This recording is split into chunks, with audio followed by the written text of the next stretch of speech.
helping them do things they never thought they could do, like doing a squat, a push-up, stuff like that. Just different goals and focuses outside of changing the physical appearance of someone's body. Hello, welcome to The Seasoned RD, a podcast connecting newer professionals in the field of eating disorders to those of us who have been around for a while. I'm your host, Beth Harrell, a certified eating disorders registered dietitian and supervisor. And I'm Abby Brown, a registered dietitian who is newer to the field. I think of myself as a well-seasoned cast iron skillet with wisdom and experience, yet always ready for something new. And I think of myself as an Instapot with innovation and a fresh perspective.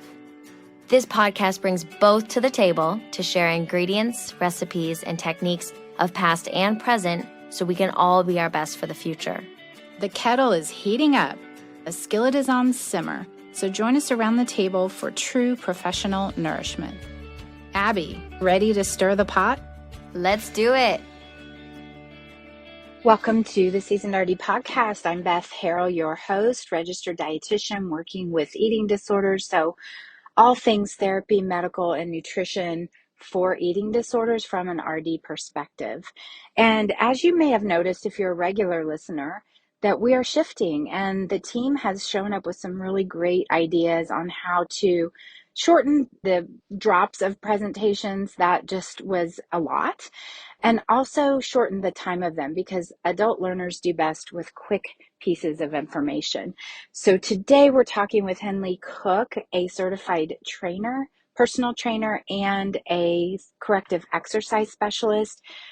In here, she wanted me to tell you that I made a comment about midway between a physical therapist and a personal trainer, because the kind of work that she does is really much a step above what a personal trainer is able to do.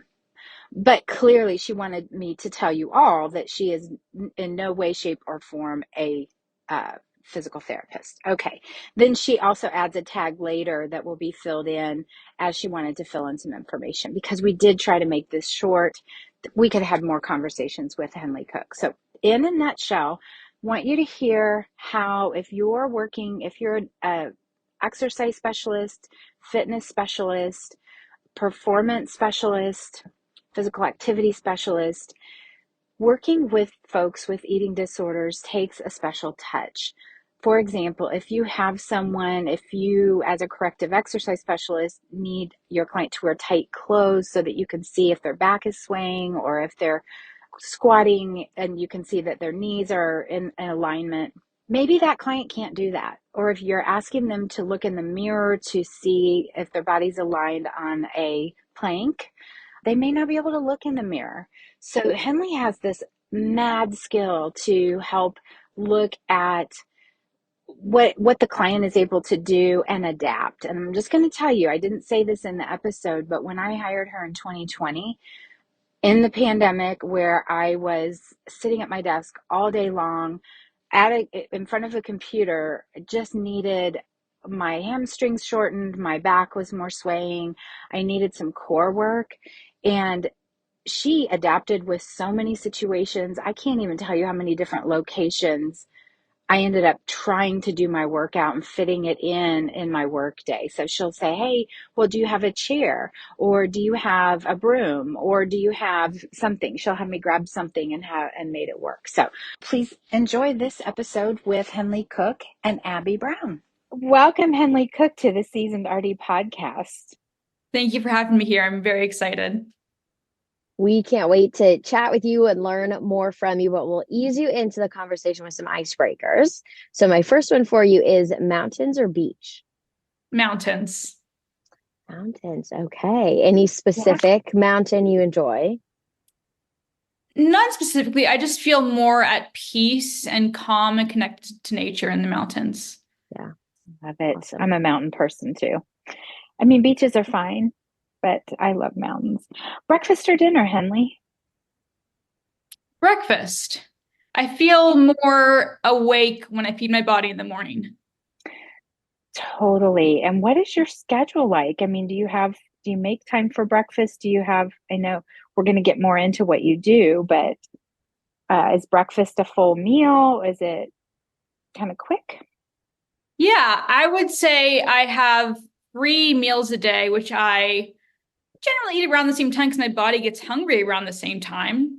Have some snacks in between whenever my body tells me I'm hungry. It's full meal-ish, I'd say. I have a nice yogurt with granola and a banana and a cup of coffee, of course, to help wake me up. Nice balance. I love it. Well, this is actually unique for us because you are a personal trainer and you are also an exercise specialist. Is that corrective exercise Corrective specialist? exercise specialist, correct. Okay, so I would love for you to tell us this podcast is designed for professionals. We have listeners who are all over, just lay people who are interested, but professionals who treat disordered eating and eating disorders. And you have that kind of niche as a personal trainer and a corrective exercise specialist to also work with weight inclusivity. So tell us a little bit about how you got into that space. Yeah, of course. So I started my journey in my fitness career working at a mental health treatment center in Atlanta, Georgia called Skyline Trail with a therapeutic exercise program there. So my training style has always been rooted in mental health from the beginning. My boss and mentor there, he was a personal trainer as well as a corrective exercise specialist. That was my first time being introduced to that field. I just found it so fascinating learning about the body and how everything's connected and affects each other. And I'll get more into that in a moment. So I started there in 2017. And in 2020, I transitioned into working at Clarity Fitness, which is a gym in Atlanta, Georgia, focused on body positivity, health at every size. And they also, interestingly, specialize in eating disorder informed personal training. So again, rooted in mental health, of course, because eating disorders are a mental health disorder, but more specialized in learning more about diet culture and what it is and how to, I guess, move forward and move into something different and move through that journey. And then in 2022, I transitioned to opening my own business as a personal trainer and corrective exercise specialist. I have my own in-person business operated out of a co-working space in Atlanta, Georgia called Training Collective, as well as I do virtual personal training with clients via Zoom or FaceTime, whatever they prefer. I would love to hear what a typical session looks like for you, specifically a virtual one. How do you do that? Definitely. Well, we meet with them through Zoom or FaceTime, whatever they prefer. I ask them to set up their camera in advance in a way that I can see their full body. I may ask them to kind of move their body in a certain way so I can see a clear perspective better versus in person. I typically have the ability to walk around and see different views.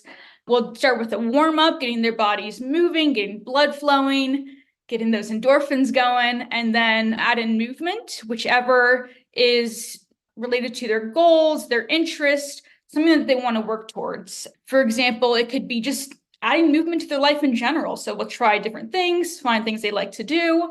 It could be more focused on corrective exercise, which, to go back to the earlier question, essentially it's me identifying and evaluating a person's body and seeing different movement patterns or habitual postures that have contributed to pain and or injury in the past, in the present, or potentially in the future as well.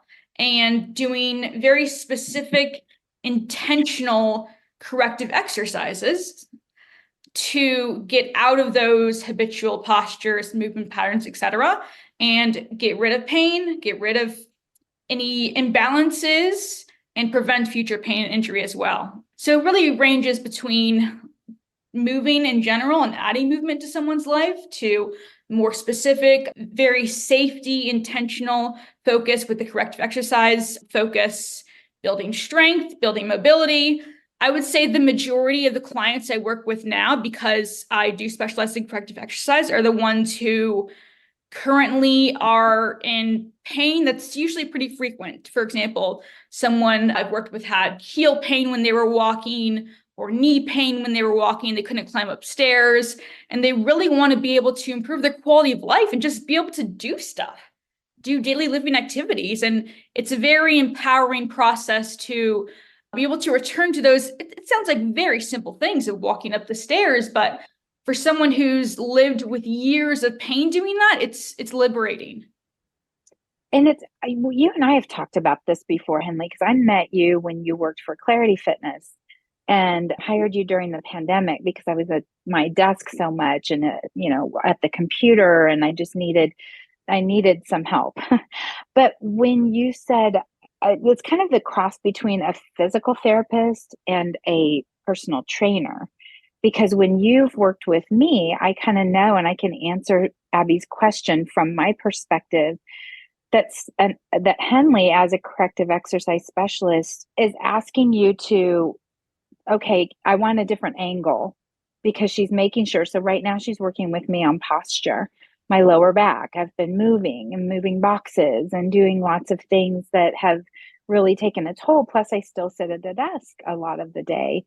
And so she'll have me look at things, and then she'll take notes during our session about different verbal cues that have helped me get the right posture within an exercise. And Henley, I have to say that because this is a podcast for eating disorder professionals, when you said the words, I'm assessing the body or checking out the body, something like that, that can be triggering for our clients. I'm just even thinking about a friend whose son is getting married, so she's going to be the mother of the groom.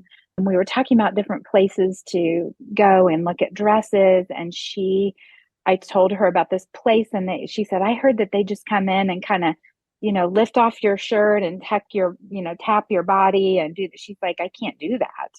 So people can be really, really sensitive and careful about body. Like, anyways, how do you help people who may be body conscious? Yeah, absolutely. I appreciate that question. It's a very important thing to clarify. So I do an intake process with all my clients just to get more information about them to help me best help them.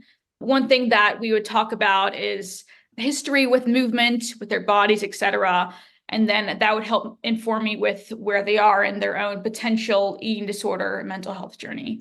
And with those types of clients, something that I'm very conscious of is I'll ask them, do you want to face a mirror? Do you not want to face a mirror? Totally fine either way. I prefer somewhat tight clothes in terms of lower body, so I can see an alignment of the knees and the ankles. But if you're not comfortable with that, totally fine. I support you. It's just based on an individual's journey where they're at. And I typically wouldn't dive directly into the corrective exercise portion of it if actively thinking about the position of their body and connecting to it is a little too much for them right now.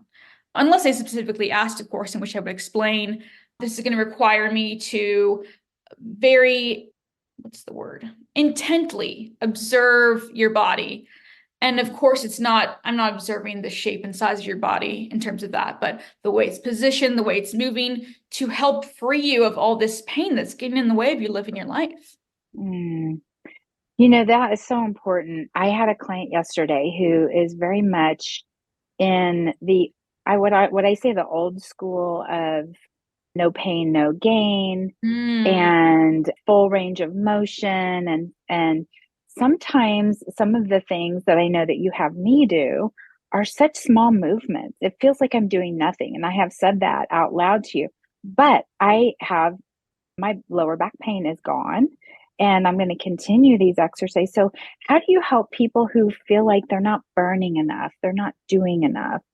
I will be honest and say I have difficulty with that because the messaging of diet culture is so strong, especially in people who are towards the beginning phases of their eating disorder, mental health journey. I tend to steer the conversation away from that. Instead, say, look how, I guess, broadly your body's moving compared to how it was before, how much more comfortable you are doing a squat, how much lower depth you've gotten. Just moving your body on a more frequent basis, period, is progress. Little tiny points of progress that have nothing to do with diet culture related topics, I really try to steer towards versus focusing on no pain, no gain, feel the burn, and explain to them that you're moving your body, period. And that is exercise. which is, I understand, is totally an unlearning process. I remember during my own eating disorder journey towards the beginning, I was like, walking's exercise? And I'm like, yeah, absolutely. Exactly what I'm talking about. Yeah.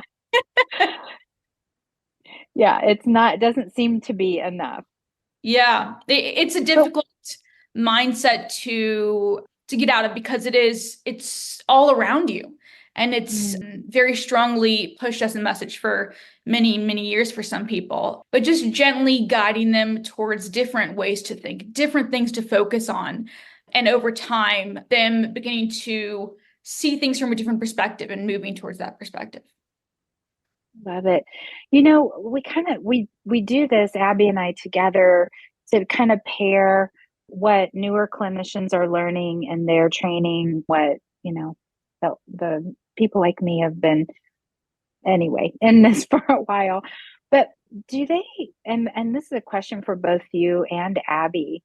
I've had personal trainers over the years who say they understand what I do, but they still insist on measuring. And I will say no. Like, I don't want my hips measured. I don't want my waist measured. I'm not here to shrink my body. I'm here to feel strong.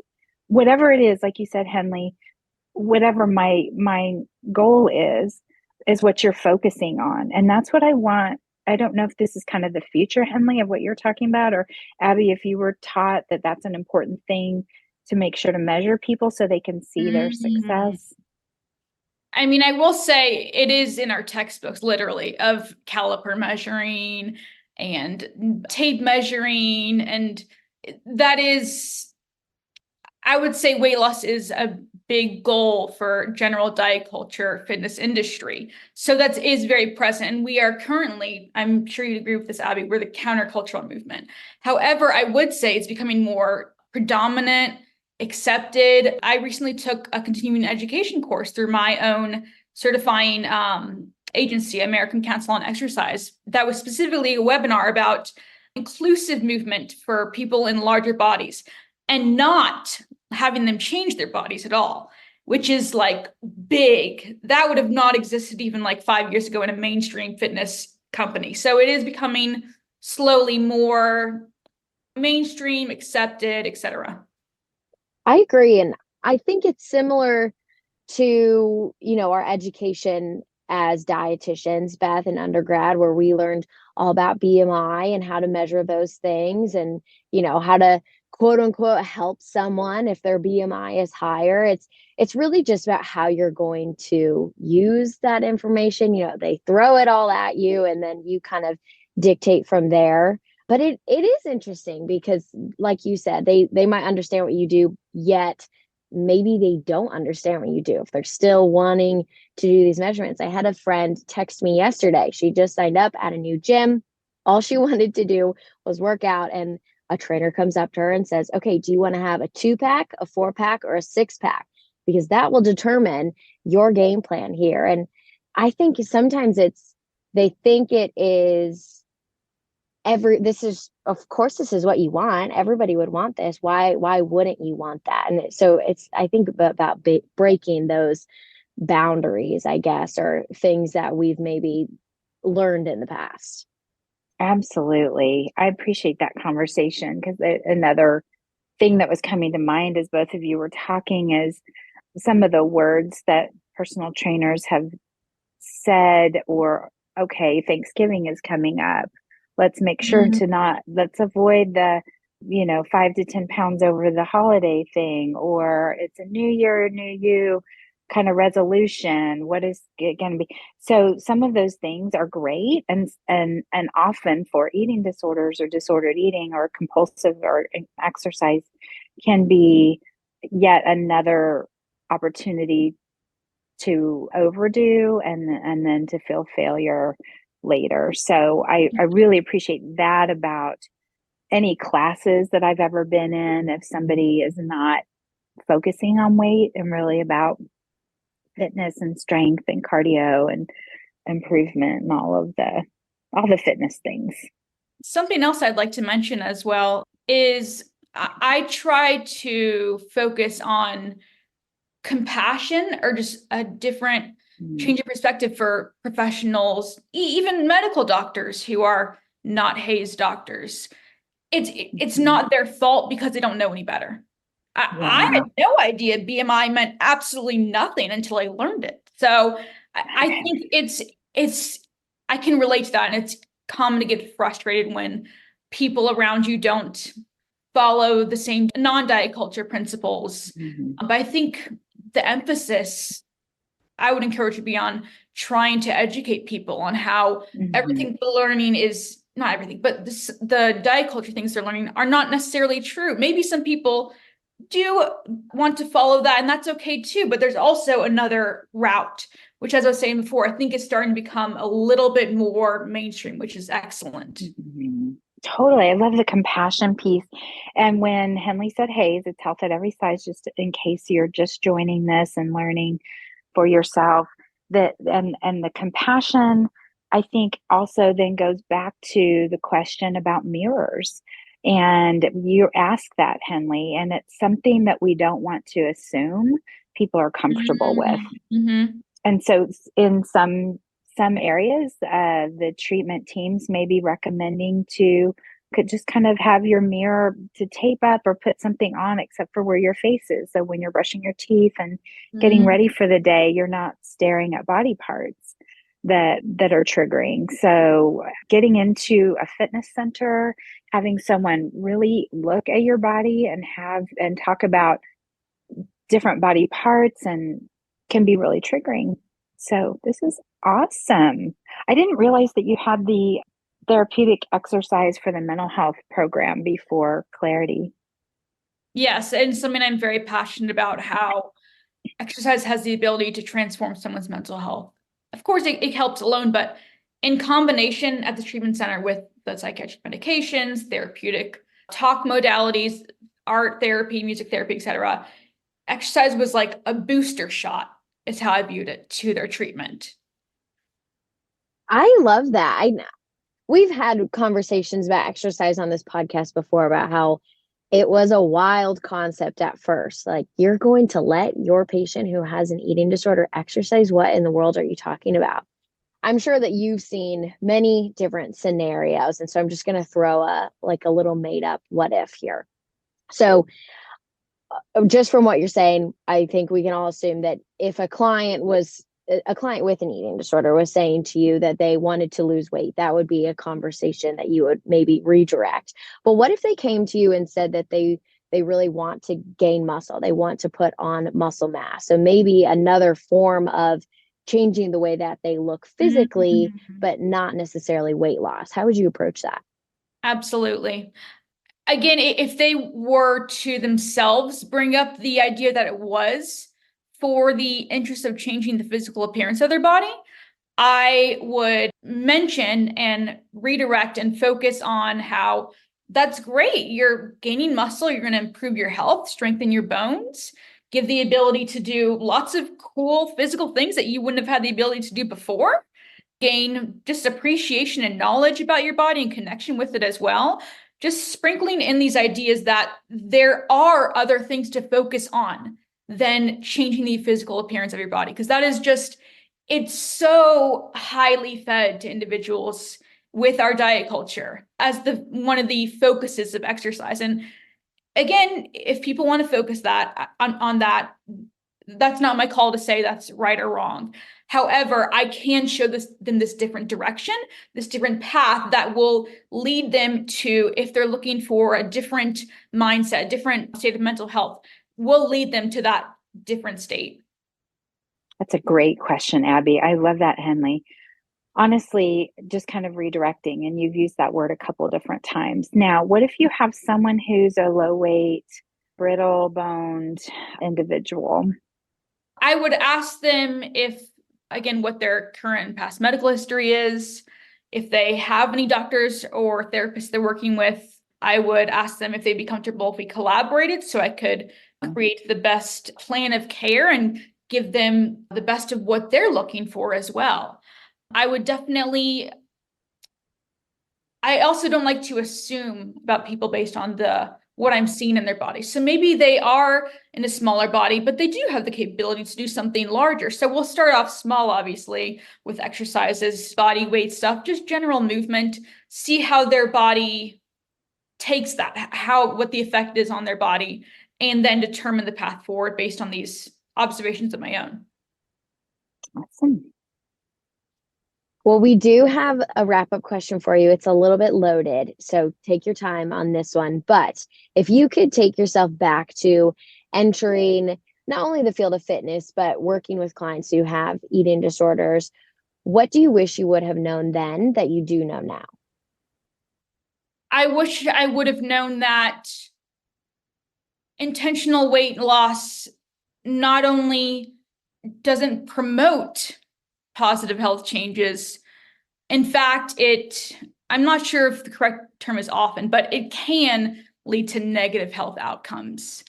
Ever since learning about that, I have become even more passionate about this type of fitness training that I do, because it feels like an ethical obligation to me. If I'm actively helping someone to lose weight through very, I guess you could say, inappropriate amounts of exercise or different eating habits, it feels like I'm harming their bodies.